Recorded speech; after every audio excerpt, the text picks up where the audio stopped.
문종의 죽음은 칼도 독도 아니었습니다. 등에 난 작은 종기 하나, 그것이 전부였습니다. 그 작은 상처 하나가 조선을 바꿔버렸고 한 아이의 인생을 끝내버렸습니다. 1452년 5월 14일 밤 경복궁 깊숙한 침전, 촛불 하나만 흔들리고 있었습니다. 그 불빛 아래 조선 최고의 명의 전순이가 침을 들고 서 있었습니다. 손이 떨렸습니다. 그의 눈앞에 있는 것은 사람이 아니라 괴물이었기 때문입니다. 39살 문종의 등, 그곳에는 30cm에 이르는 종기가 부풀어 올라 있었습니다. 검붉게 부어오른 살 속에서 고름이 출렁거렸습니다. 전순이는 알고 있었습니다. 오늘 밤 이 침 하나가 한 왕의 목숨만을 결정하는 게 아니라는 것을요. 이 문을 나서면 기다리고 있을 12살 세자의 운명, 그를 지키려는 신하들의 목숨, 그리고 앞으로 펼쳐질 피해 역사까지도 모두 이 순간에 달려있다는 것을요. 침전 안에는 숨 막히는 침묵만 흘렀습니다. 그리고 푹 침이 왕의 살을 파고들었습니다. 그 순간 붉은 액체가 폭발하듯 쏟아져 나왔습니다. 피와 고름이 뒤섞여 분수처럼 튀어올랐습니다. 노쇠 대야로 받아낸 피고름은 가득 차다 못해 넘치기 직전이었습니다. 전순이는 비오듯 흐르는 땀을 훔치며 말했습니다. 전하, 이제 곧 회복되실 것이 옵니다. 하지만 그 말은 그 자리에 있었던 모두가 믿고 싶었던 간절한 주문에 가까웠습니다. 며칠 뒤 문종은 숨을 거두었습니다. 즉위한 지 고작 2년하고도 3개월, 27개월 만에 말입니다. 그날 조선의 역사상 가장 잔인한 카운트다운이 시작되었습니다. 문종이 죽은 날부터 단종이 사약을 받는 날까지 정확히 1095일, 이 모든 비극의 시작은 한 왕의 등에 난 종기 하나에서 비롯되었습니다. 이야기는 3년 전으로 거슬러 올라갑니다. 1449년 봄, 27살 세자 문종의 등에 붉은 점 하나가 생겼습니다. 모기에 물린 것 같소. 그 한마디가 모든 비극의 시작임을 누가 알았을까요? 그해 봄, 문종은 유난히 지쳐 있었습니다. 아버지 세종의 건강이 악화되며 세자가 감당해야 할 일은 눈에 띄게 늘어났습니다. 새벽부터 밤까지 상소를 읽고 회의를 주재하고 결재를 내렸습니다. 잠은 4-5시간이 고작이었습니다. 유난히 더운 날들, 문종은 무겁고 두터운 비단 골룡포를 입은 채 하루 종일 의자에 앉아 있어야 했습니다. 땀이 배어도 벗을 수 없었습니다. 어느 날 등이 가려웠습니다. 긁고 싶었지만 참았습니다. 다음 날도, 그 다음 날도. 그러다가 손톱만한 붉은 점이 도드라졌습니다. 며칠 뒤 그 자리는 부어올랐습니다. 세종은 깜짝 놀라 어이들을 불렀습니다. 작은 종기입니다. 곧 뿌리가 빠질 것입니다. 그날 밤 근심이 가득한 얼굴의 세종은 세자의 침전을 찾았습니다. 많이 아프냐? 괜찮습니다. 아바마마. 며칠 뒤 어이의 말대로 종기 뿌리가 빠져나왔습니다. 모두가 안심하며 끝났다고 생각했습니다. 하지만 그때는 그 누구도 몰랐습니다. 그 종기는 사라진 게 아니라 안으로 숨어 자라고 있었다는 사실을요.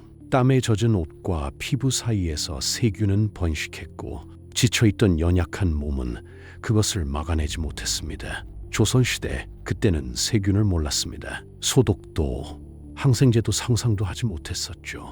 어이들은 작은 종기니까 뿌리만 제거하면 병이 낫는다고 믿었습니다. 하지만 문종의 병은 이미 깊숙이 잠식해 들어가 버렸습니다. 그렇게 무심하게 3년이 흘렀습니다. 1452년 문종은 왕이 되었는데요. 그의 등에는 다시 종기가 자라나고 있었습니다. 이번에는 전과는 비교할 수 없을 만큼 컸습니다. 몸은 앉지도 서지도 눕지도 못할 만큼 망가져 있었습니다. 하지만 문종은 아픈 내색을 할 수 없었습니다. 왕이 약해 보이는 순간 조정이 흔들린다는 걸 알고 있었기 때문입니다. 1452년 5월 전순이가 다시 불려왔습니다.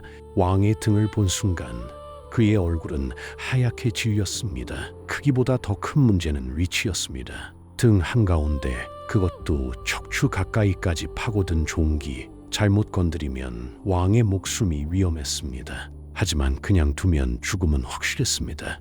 전순이는 선택해야 했습니다. 그리고 다시 침을 들었습니다. 고름과 피가 한꺼번에 터져 나왔습니다. 전하, 곧 좋아지실 겁니다. 하지만 그 말은 이번에도 주문이었습니다. 며칠 뒤 문종은 39의 나이로 숨을 거두었습니다. 그날 밤 궁궐은 술렁였습니다. 침이 너무 늦은 거 아냐? 전순이를 향한 의심의 눈초리가 쏟아졌습니다. 하지만 조선왕조실록은 말합니다. 그는 할 수 있는 모든 것을 다 했다고 말입니다.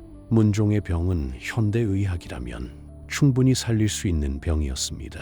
하지만 1452년의 조선에는 그 방법이 존재하지 않았습니다. 그러나 한 가지는 분명했습니다. 문종이 죽은 그 순간 한 아이의 미래가 함께 무너졌다는 사실입니다. 문종의 뒤를 이은 왕은 12살짜리 단종이었습니다. 너무 어리다. 나라를 맡길 수 있겠는가? 조정은 불안으로 가득 찼습니다. 소년 왕 곁에는 할아버지의 충신들이 있었었고 아버지의 여러 형제들이 있었는데요. 그 중에는 수양대군도 있었습니다. 형인 문종이 살아있는 동안 그는 어떤 마음도 움직이지 못했습니다. 문종은 몸은 약했지만 강한 왕이었기 때문입니다. 만약 문종이 5년만 더 살았다면 단종은 17이 되었을 것입니다. 아니, 10년만 더 살았다면 완전한 성인이 되었을 것입니다. 하지만 문종은 그 시간을 얻지 못했고 단종은 그 시간들을 통째로 빼앗겨 버렸습니다.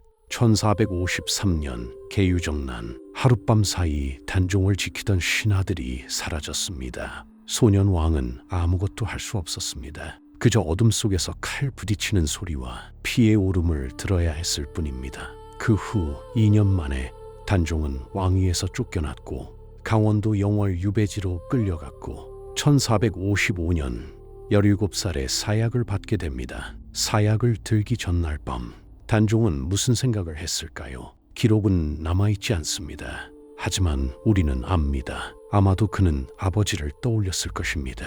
아버님이 조금만 더 사셨더라면 단종을 죽인 것은 사약이었습니다. 하지만 그 사약은 아버지가 남기지 못한 시간을 먹고 자라난 것이었습니다.